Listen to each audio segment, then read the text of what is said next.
Intermediate में change करते हैं तो पैराफेनिक, ओलिफेनिक और साइक्लिक हाइड्रोकार्बन से हमें ये बेसिक इंटरमीडिएट मिलते हैं। कौन से? हाइड्रोजन, H2S, अमोनिया, ब्यूटाडाइईन, प्रोपीन जिसको प्रोपाइलीन भी कहते हैं, propene, ethylene oxide, ethylene glycol और adipic acid.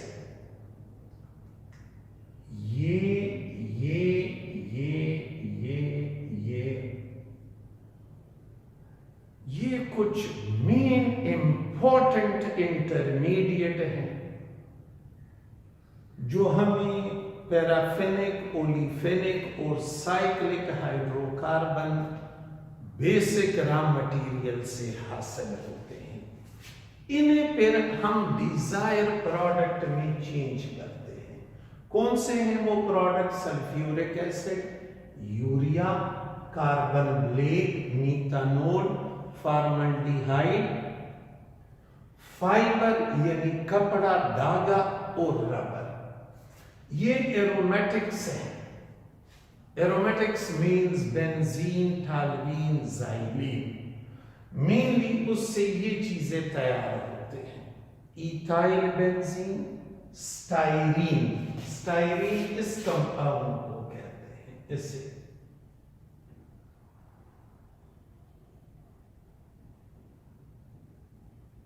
This is called styrene. Cumene, benzoic acid, phenol, benzene sulphonic acid. और इससे मेनली पॉलीमर बनाते हैं, डिटर्जेंट बनाया जाता है। ये पॉलीमर रबर, प्लास्टिक, नायलॉन और पॉलिएस्टर और सिंथेसिस गैस से ये प्रोडक्ट बनाते हैं। इन सब की आप समरी सुने। इन सब की समरी है ये। देखिए, सपोज एक केमिकल इंडस्ट्री है और वो केमिकल इंडस्ट्री ये यूरिया बनाती है। यूरिया इसका फिनिश्ड प्रोडक्ट है। अब यूरिया किस चीज से बनता है? ये यूरिया का प्रिपरेशन अमोनिया और कार्बन डाइऑक्साइड आपस में मिलकर यूरिया बना लेते हैं। This is urea.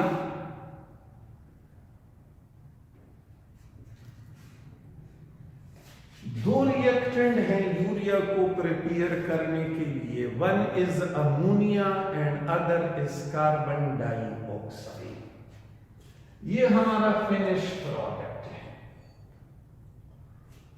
इसे प्रिपेयर करवाने के लिए हमें ये दो मटेरियल चाहिए। One is ammonia and other is carbon dioxide. Carbon dioxide is not a problem. वो तो नेचर में अवेलेबल है। जब हम आग जलाते हैं तो भी कार्बन डाइऑक्साइड गैस रिलीज होती है। तो यूरिया प्रिपेयर करवाने के लिए ये प्रॉब्लम नहीं है। This is not a problem. The problem is this ammonia. Ammonia कहां से हासिल किया जाए? ये अमोनिया तैयार किया जाता है नाइट्रोजन और हाइड्रोजन से।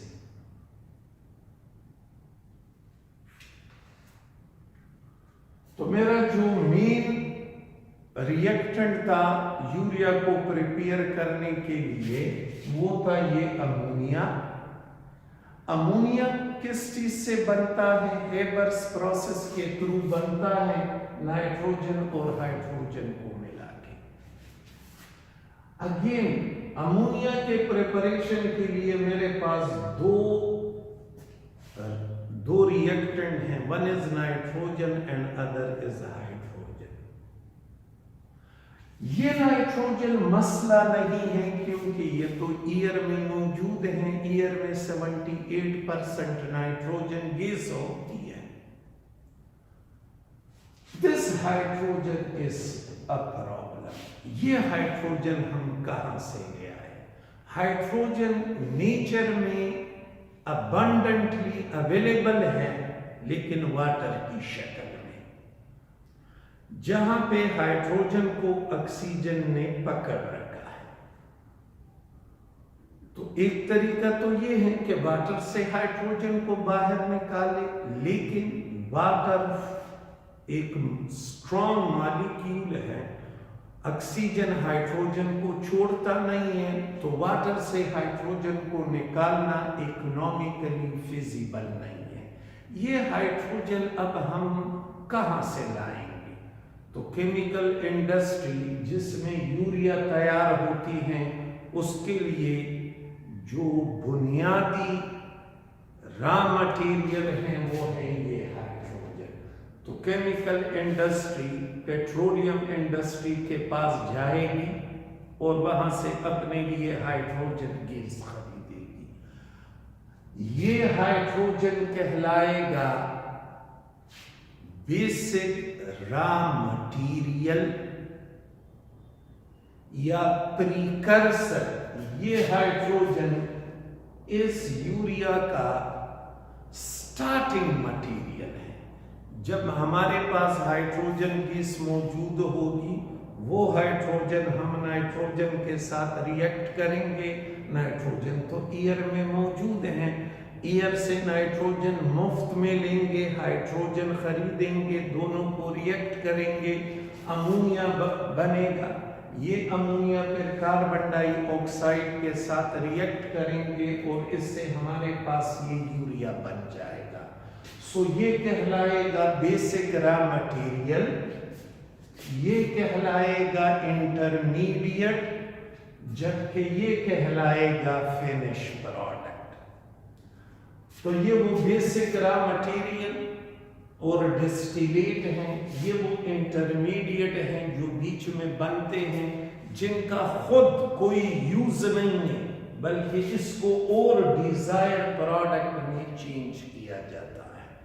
सो ये कहानी थी कि एक डिजायर पेट्रोकेमिकल कैसे तैयार किया जाता है। These are some petrochemicals which we get from paraffinic and olefinic. एक पर्टिकुलर हाइड्रोकार्बन से इतने ढेर सारे पेट्रोकेमिकल्स बनते हैं कि वो 4-5 लेक्चर्स में भी एक्सप्लेन नहीं हो सकते। तो ये मैंने मीथेन और ईथीन के कुछ पेट्रोकेमिकल्स लिखे हैं जो हमें मिलते हैं मीथेन से। ये वाली साइड उन पेट्रोकेमिकल्स की हैं जो हमें मीथेन से मिलते हैं। ये कौन से हैं? कार्बन ब्लैक है, मीथानोल है, अमोनिया है, methyl chloride CH3Cl, methylene chloride CH2Cl2, chloroform CHCl3, carbon tetrachloride CCl4। तो ये वो पेट्रोकेमिकल्स हैं जो हमें मीथेन से मिलते हैं। ये इनके यूजेस हैं, हर फ्रैक्शन का अपना यूज है। ये देखिए, ये कुछ टर्मिनोलॉजीज हैं CFCs, क्लोरोफ्लोरोकार्बन्स। ये एक लफ्ज यूज हुआ है fumigant. What is mean by fumigant? Pesticides को डिसॉल्व करने के लिए खास किस्म के सॉल्वेंट यूज होते हैं और फिर इन सॉल्वेंट को जहाजों से ऐसा पेस्टिसाइड जो इन सॉल्वेंट में डिसॉल्व है, तो जहाजों से उसे स्प्रे किया जाता है, उनके उस ड्रॉपलेट को फ्यूमिगेंट्स कहते हैं। VCM stands for vinyl chloride monomer. Vinyl chloride monomer formula है ये।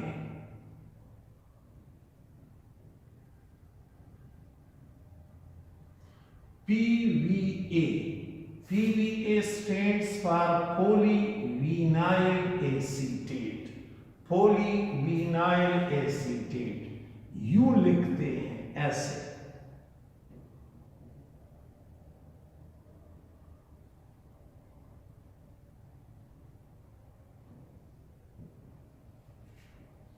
ये विनाइल हुआ और ये एसीटेट, और इस ये N रिप्रेजेंट करता है पोली को, यानी ढेर सारे ये यूनिट्स। तो ये वो केमिकल जो हमें